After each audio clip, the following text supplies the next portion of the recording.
On y va. Oui. Bon, alors nous allons reprendre la session de clôture. Donc les 3 ateliers apparemment ont été bien animés, ont fait l'objet de discussions assez denses, et aussi les discussions informelles en dehors des ateliers sont importantes. Donc je vais inviter les 3 représentants des 3 ateliers qui nous feront une synthèse rapide pour ceux qui n'ont bien sûr pas pu assister aux 2 autres ateliers. Donc je vais appeler donc les animateurs, des animateurs de chacun des ateliers. Donc Monsieur Vican, je crois pour l'atelier schéma numérique, Madame Boisseran, c'est cela pour l'atelier sur la 5G, ou Martin, voilà, bon. Et puis, alors, je ne sais pas, pour l'atelier fibre optique, je ne sais pas qui est Yuri Pagaille. Voilà, Yuri. Voilà, on y est. Donc, je vais vous laisser la parole. Donc, à tour de rôle, essayez de faire une petite synthèse d'1 à 2 minutes des débats qui ont eu lieu pendant vos ateliers respectifs. Hein, voilà. En sachant qu'on a une contrainte, c'est qu'on doit libérer la salle avant 13h. Hein, voilà. Après, pour passer aux choses aux nourritures moins spirituelles, mais plus terrestres. Voilà, je vous laisse. Je me lance alors pour l'atelier numéro 3. Juste dire que j'ai eu le grand plaisir de l'organiser avec Aude de la Fédération française des télécoms, Martin Duval, Société Blue Nove, et nous, on avait le thème de la 5G dans notre atelier, et aussi parce qu'on avait accompagné avec ma société une consultation citoyenne sur la question de l'avenir de la 5G pour la Corse auprès de la collectivité de Corse. Très rapidement, moi, ce que j'en ai tiré, j'ai appris des choses, hein. C'est-à-dire que moi, s'il y a un message, un seul à passer, c'est que je trouve qu'il y a une opportunité à poursuivre le questionnement vers les parties prenantes, hein, de l'écosystème, et ça va du citoyen aux collaborateurs dans les entreprises, juste bien sûr à tous les acteurs, fournisseurs d'équipements, opérateurs et collectivités. Moi, ce que j'en ai tiré, c'est que peut-être on constate une tendance au silotage entre le marché B2C, grand public, je vais dire, où il imagine, lui, le grand public, qu'est-ce que je vais gagner avec la 5G en termes d'usage, et donc on lui sert une communication, sans doute, pour le convaincre que la 5G c'est bien, voilà les usages, voilà les risques, etc.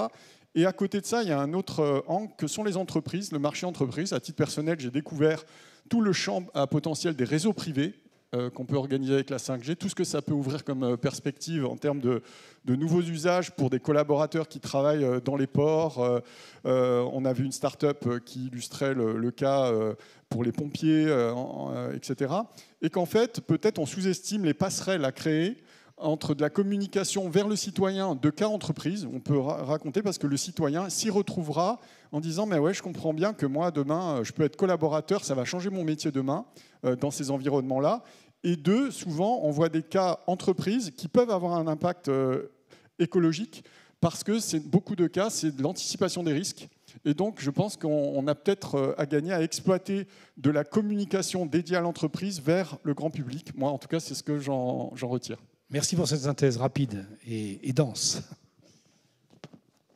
Alors je continue. Oui. Concernant l'atelier sur le déploiement du très haut débit pour la Corse, donc on le sait, à ce stade de naissance et de croissance, c'était une réussite. On a compris que pour le coup, il n'y avait pas d'effet silo entre tous les acteurs.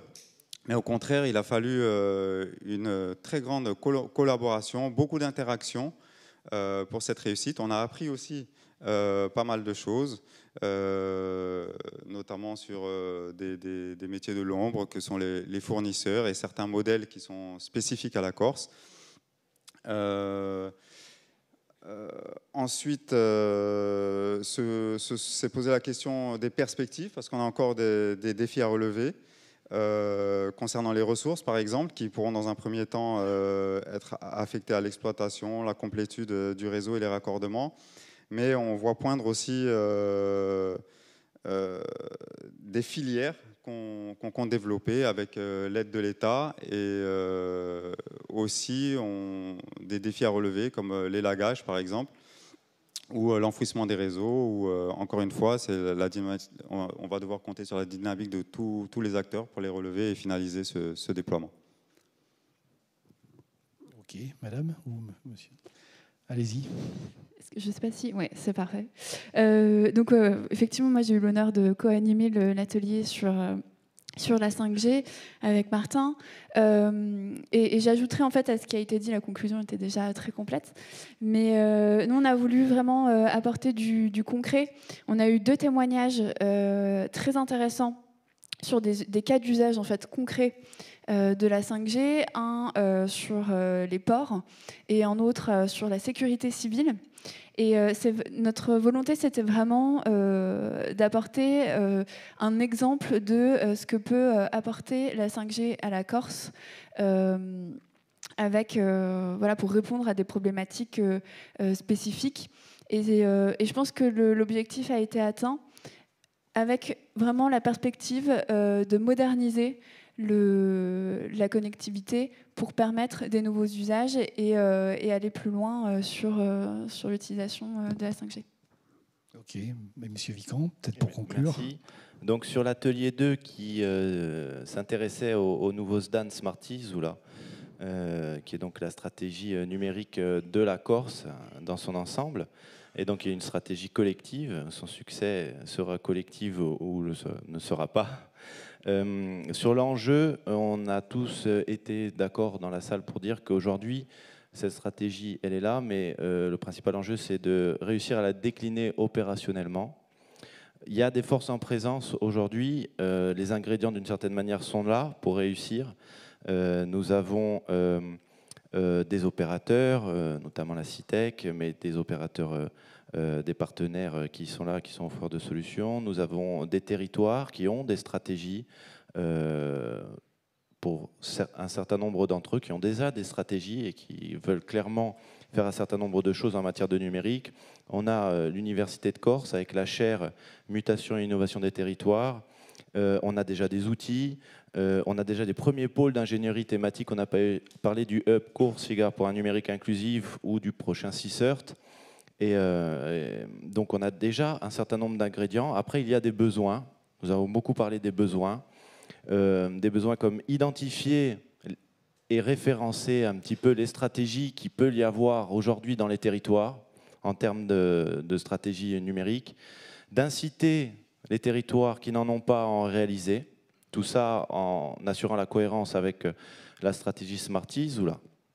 Il y a également un très grand besoin, c'est le besoin d'ingénierie pour ces petits territoires qui sont en manque de ressources humaines avec des compétences en matière de transformation numérique. Il y a également des besoins d'échange, de réseautage, de regards croisés, de retour d'expérience. Voilà pour les besoins. Et en termes de solutions, nous avons essayé d'en identifier quelques-unes et je donnerai 2 solutions ou pistes très importantes qui ont fait écho dans le débat.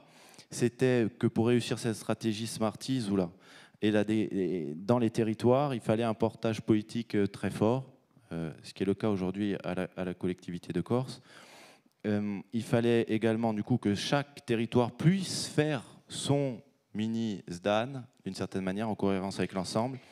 Et pour réussir à un petit peu atteindre à combler les besoins que je listais tout à l'heure, a été émis l'idée de faire une sorte de Smarties ou la tour au sein des territoires, peut-être adossé à des vrais projets concrets, thématiques dans les territoires, ça peut être par exemple les foires, pour aller à la fois présenter cette stratégie globale, mais surtout échanger avec les territoires sur des thématiques précises pour construire ensemble les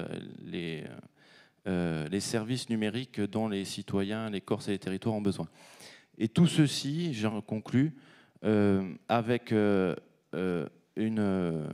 pas un risque majeur, mais une idée force, qui est d'ailleurs traversée dans le SDAN, c'est de ne laisser aucun territoire au bord du chemin et aucun citoyen. Donc là, on parle d'inclusion numérique. Et pour finir, le rôle de la collectivité de Corse là-dedans, c'est un rôle de facilitateur d'une certaine manière, un rôle pour aller mettre en réseau, donner la capacité au territoire à agir et être le garant de l'ensemble. Merci beaucoup. Je vais remercier les participants à cette mini-synthèse rapide. Je vais peut-être maintenant appeler la puissance invitante et les co-organisateurs de ce colloque, donc très riche et très dense en informations. N'hésitez pas à venir à la tribune et puis je vais vous laisser la parole pour peut-être tirer un bilan définitif.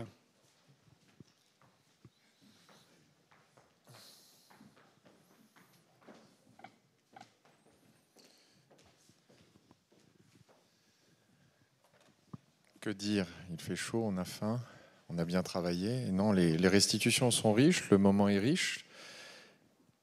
Les soirées ont été riches aussi. Non, blague à part, la puissance invitante est contente. On est dans un bel écrin. On a travaillé ensemble avec vous tous, les acteurs de la filière, les représentants de l'industrie, nos partenaires, les partenaires insulaires. J'ai envie de dire Philippe, Lionel, Michel, pardon. J'ai entendu la prise de rendez-vous. Donc demain, c'est 2023. On aimerait bien que on se revoie pour faire le point ensemble de nos avancées, notamment sur la DSP, mais aussi sur tout ce qui a été évoqué et sur l'évolution de tout ce qu'on vient d'évoquer, peut-être les pistes. Là, le Smart ISO, la tour, pourquoi pas. Bon, écoutez, merci à vous, vraiment. Je vais peut-être laisser la parole alors puissance invitante territoriale, mais les co-organisateurs et parrains, je vous laisse peut-être compléter. Philippe ou Lionel, je prends la suite. Écoutez, oui, remercier tous les participants à ce colloque. Je pense que c'était très important de faire le point. Et je pense qu'on peut tous vous applaudir et on peut tous s'applaudir aujourd'hui parce qu'on a réussi quelque chose de formidable. On continue à mettre en œuvre ce réseau sur le territoire. On a aujourd'hui encore beaucoup de chemin à parcourir, mais on a couvert au cours de ces 2 jours, je pense, l'essentiel de ce qui motive les télécoms en France. Les infrastructures fixes, les infrastructures mobiles et demain les usages. Les usages au travers justement du FTTH, de la 5G qu'on est en train de déployer sur ce territoire magnifique. Donc merci à tous, merci d'être présents. Évidemment, on vous donne rendez-vous l'année prochaine. Je pense que c'est quelque chose qu'il faut qu'on institutionnalise de manière générale sur ce magnifique territoire. Et je pense que tout le monde sera heureux de revenir et de profiter à la fois de ces plénières, à la fois de ces échanges et à la fois de ces soirées. Merci à tous.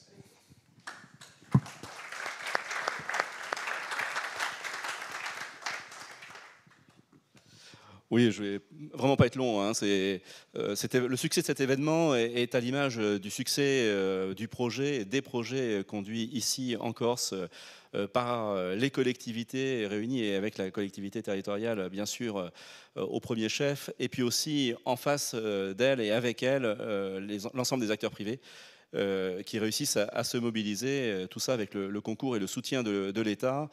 Le succès de cet événement est donc à l'image du succès de la stratégie conduite ici et on ne pourra qu'approuver les propos qui ont été juste à présent tenus de ce rendez-vous que nous ne manquerons pas d'honorer l'an prochain, avec grand plaisir d'ailleurs, pour tirer le bilan de la suite. Un grand merci à vous et votre présence, votre participation atteste de la mobilisation entière de l'ensemble des acteurs autour de ce projet.